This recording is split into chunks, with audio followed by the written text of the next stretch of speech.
In this video, we're going to talk about the best ways to sell LEGO. Where should you sell them? How should you determine your price? What should go in your listing? And how much money will you actually make? Welcome back to Lawlerbricks. My name is Jake, and before we get started with the video, I want to talk about our new 3 subscription tiers. If you want to support the channel further, these memberships give you exclusive access to new content before it releases, LEGO emoji reactions to enhance your commentary on the channel, and of course a member-only community board where we talk about everything LEGO. Every penny from your membership goes directly back into the channel, so we would love your support. Now, let's jump into the video. So, where should you sell your LEGO? Well, there's 4 or 5 good website options, and it's okay to list your LEGO on multiple websites as well. First, you have local classifieds in the Facebook Marketplace. Selling locally will avoid costs to ship your LEGO, and selling locally is good for larger sets that are harder and more expensive to ship. You can also make connections in the LEGO community when you sell face-to-face.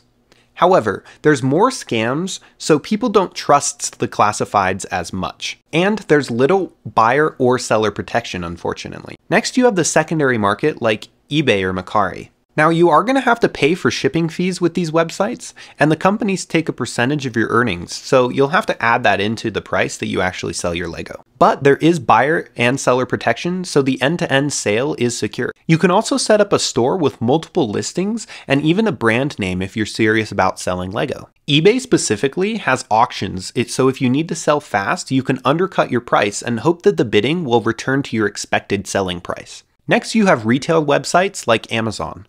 Now, Amazon requires you to be an affiliate, and there's an application process. But if you do get through the rigorous application process, your listings will be seen a lot more. And when you're selling through a company like Amazon with a high reputation, your percentage of sales will be higher. Finally, you have LEGO-specific websites like Bricklink.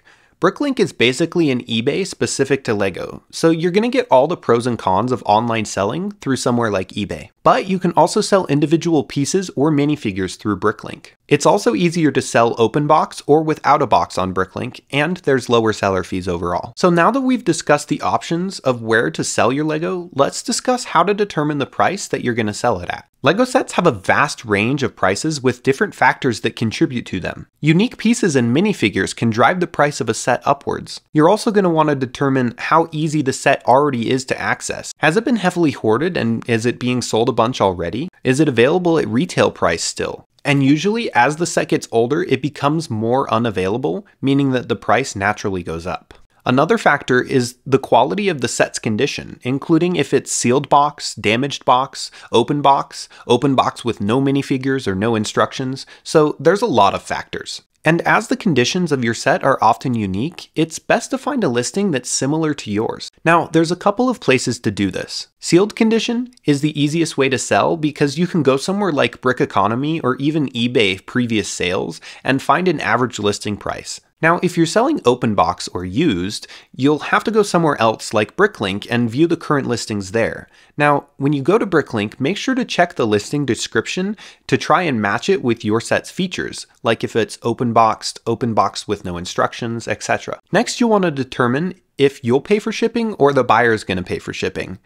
Now, if you're paying, you'll want to increase the price of the set accordingly. And if they're paying, you'll want to decrease the price of the set. This makes your post more valuable for the buyer because they're getting a better deal. It also makes your post more competitive in the listings. So you'll want to calculate the amount that you're actually going to get back after shipping and seller fees. We'll talk about that in a bit. But if you know how much you paid for it, then you can create a return on investment or ROI. Now, what this is it tells you whether or not you're losing money. If the return on investment is negative, then you might want to hang on to the LEGO set for a little bit longer as it ages and increases price. But if you're happy with your return on investment, then you're ready to create a listing. So now you want to create a listing. What should it include? Well, first you're going to want some high quality images.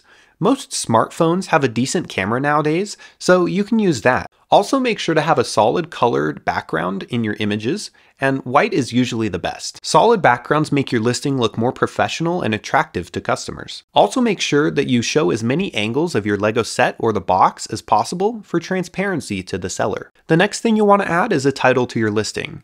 Now, avoid any of those clickbait titles. People just won't come back to your seller page if you do this. Your listing is going to want to include the set number, which can be found on the box or online, the set name, and the condition of the set, meaning sealed, damaged box, or open box. And if it's open box, state whether it's complete or incomplete, and if it has minifigures and instructions. All of these, remember, can contribute to the price of the set, so people are going to look for these keywords. The next thing that you'll want to do for your listing is add a description. So you'll want to include all the same details from your title, and also include any additional details the buyer might need to know. This could include, but isn't limited to, what pieces the set is missing, if it includes some minifigures but not others, if the instruction book is included but it's damaged, or maybe where the sealed box is damaged, and you could even refer to a picture. Last thing that you want to add to the listing is the actual price, and we talked about that earlier. So now that you've created your listing, you probably want a way to predict how much money you're going to make. So first, you need to know how much you bought the Lego set for, and how much you're selling it for. eBay, Amazon, or Mercari fees are usually about 10%, so calculate how much it will be taken from your sale.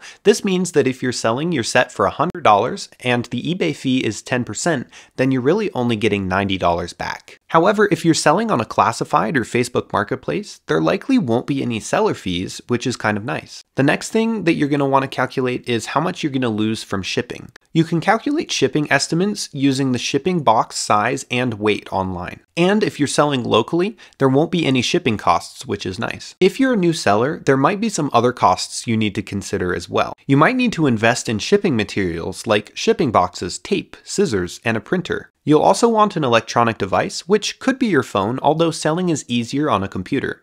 And of course, you'll want to contribute lots of your time. Selling anything online is not easy, and it's not for everyone. You'll have to put in the work. But if you're looking for a side hustle or just want to declutter your home, selling Lego is a good option. We hope this video helped you get some information on how to sell your Lego sets. And of course, let us know down in the comments if you have anything to add. Also let us know if you have any questions. Give this video a like if you found it helpful, and subscribe to the channel for more Lego tips and tricks like this. Thanks guys for watching, and as always, see you next time.